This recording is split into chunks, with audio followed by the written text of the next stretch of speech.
Well, happy next May Day.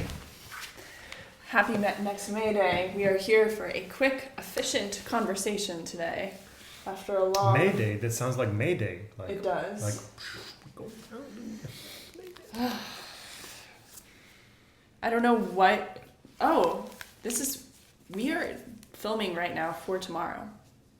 Like less than 12 hours from now, this video goes live. So that's how we like it. We're filming it on a Friday. This is the oven. It's going to be hot tomorrow. It's been a week. Right after the press. Normally we have a few more in the cannon. So we're going to try to be zippy about this, but also give our best thought to it. Yes. Okay. Here we go. Quality over quantity. Quality over quantity. Perfect theme. Because of... We're trying to make this short and efficient, but good thoughts. Yes. Okay. Seneca says, "What's the point of having countless books and libraries whose titles could hardly be read through in a lifetime? The learner is not taught, but burdened by the sheer volume. And it's better to plant the seeds of a few authors than to be scattered about by many." Mm-hmm. Sure. So he's really comparing it to like reading, but obviously it's like applicable to everything, you know. Yeah, this is a quote that I've known for a long time, and this is actually back in Slovakia. This is like the same quote is translated there. Like do you know what is it? Quality over quantity. Yeah, so there's a saying that same thing. Like it's better to have something smaller and quality than all of this stuff that you don't need. Yes, I agree with that. Yeah. So it's like I'm just saying like this is a very used quote. I would say like people, you know what I mean? Like some of these quotes are like, wait, what? But this is like, I feel like very,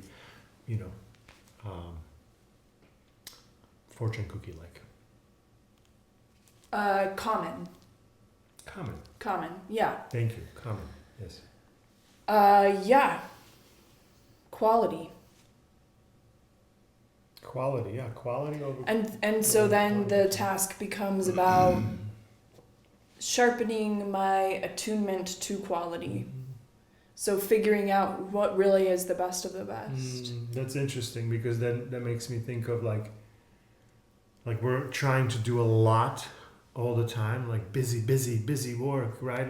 At work, how funny, right? Like if you work in the way that you're taking your time, so the quality is really high, you might be perceived as someone who's not doing a lot. So they put more on you, and now you say, okay, well, I'll handle it. Now you're doing all this stuff, aka now you're doing quantity, but the quality goes down. Yeah, I think I'm very used to quantity. I am also very used to quantity. And I crave quality. Like in a work day, for example, I would crave to be able to like go deep into a rabbit hole instead of thinking an inch deep and a mile wide on everything. Yeah. So, yeah. And it's interesting because it applies to like even like, like the quality of, some like crazy Mercedes, top-notch Mercedes that versus like, Honda Civic.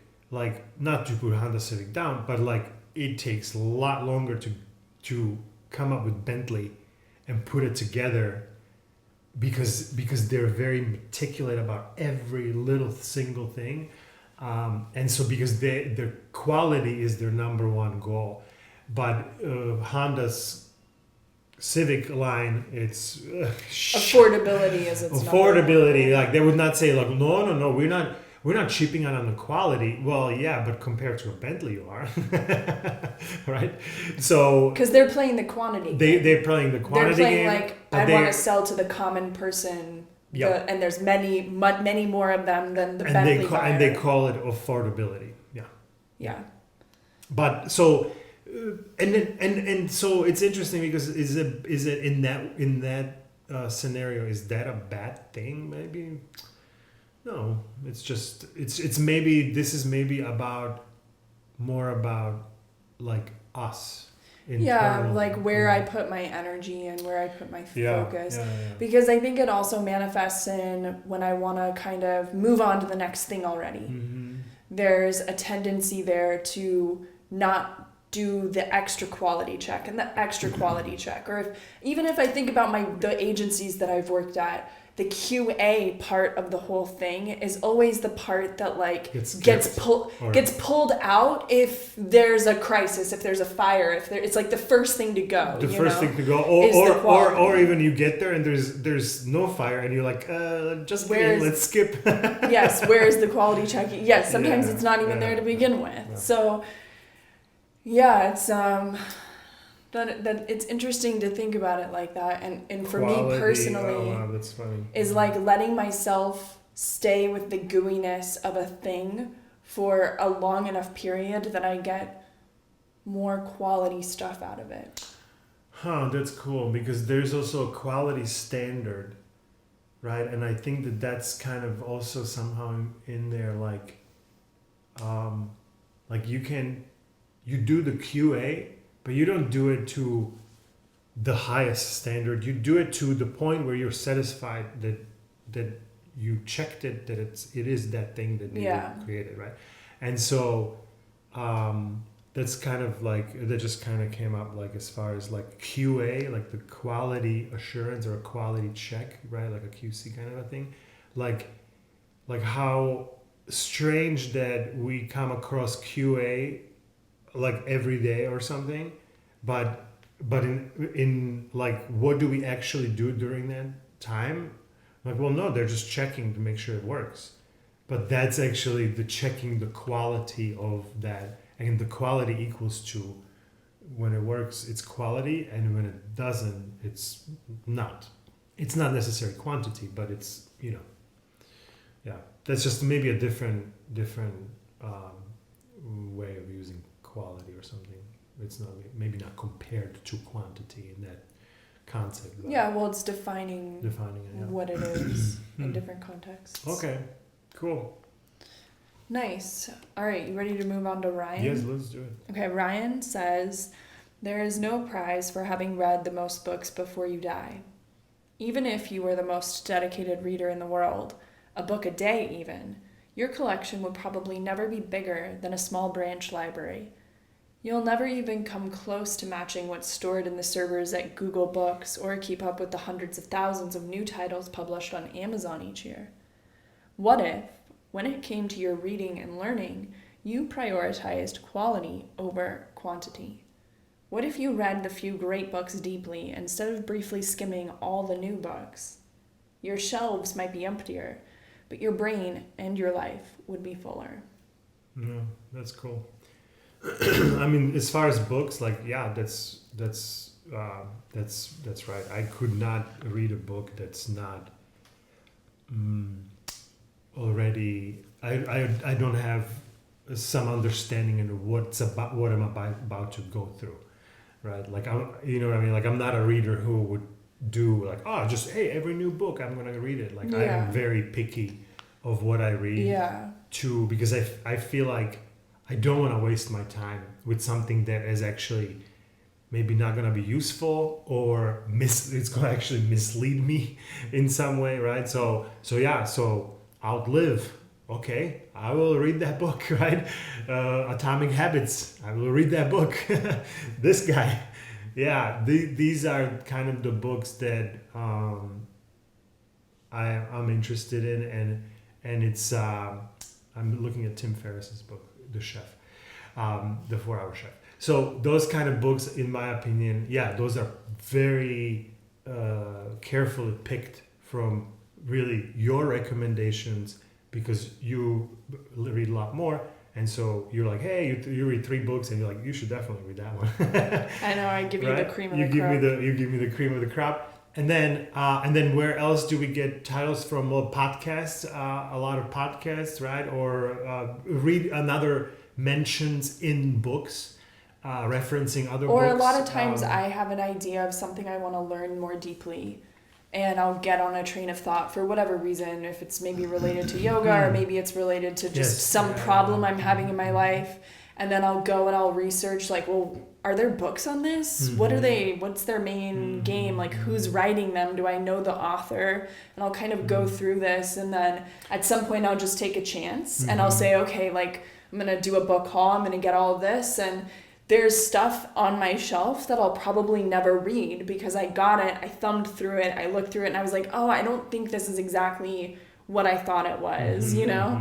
And so you then choose, like, okay, you're choosing then, like, oh, I'm not gonna just read it for the sake of me spending $20 on it and it's in front of me. Yeah. Like, no, there's still some sort of a QA check. You're like, am I really? And I'm open-minded to the possibility that later in the future it might come back. It might come back in my life because sometimes it's just not a priority. Like, it's a good book or something, but it's not a priority. So there's also the priority angle of things. So yeah, it's hard to know because I love reading so much that I'm like, am I being discerning? But I really do think that I'm being discerning. Like, I'm not wasting my time. No. Yeah. You're not wasting your time by reading all the Lencioni books, right? Yeah. And same for here, right? Like, I read them because I'm like, this is what I really want to learn. It's so cool, right? Yeah. And then, like you said, there are also these, like, there's a recommendation, maybe, like someone says, like, hey, Ali, go read this. Like, this is a great book. I'm like, okay. But then there's other stuff, like, I would like, like Gandlin's focusing book.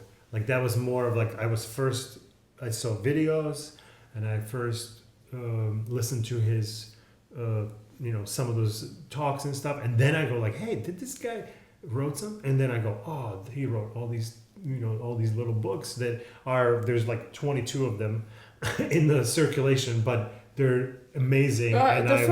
Focusing is in print. No, focusing is, but but Carl Rogers' Encounter Group's one is like an out of print. So but I'm saying, like, you found somebody whose ideas you really connected with, and you then wanted to follow. and then I go, and I do the same thing too. Yeah, it's like I'm looking for the author. Like, what can they bring to my life? What quality? It's really a quality thing. Like, how is my life going to be measurably better after I put this book down? And I know subjectively that feeling. Like, I know what it feels like to be benefited by, like, new knowledge coming in from this kind of thing. And so I kind of just don't have, like, I just don't have a tolerance anymore for something that's not going to give me that impact. And so this is maybe even why, like, I so rarely find myself into fiction books. Although theoretically I love fiction, it's just practically speaking, with 24 hours in a day, my nonfiction list is just so... There's so much stuff to get through on it that it's like, okay, when am I going to get around to this other stuff? Well, no, I mean, that's, fiction, unfortunately. Well, is a backseat for right now. In my vehicle, it's in the trunk. because the front seat is covered in all of these non-fiction books. So all right. See you here tomorrow.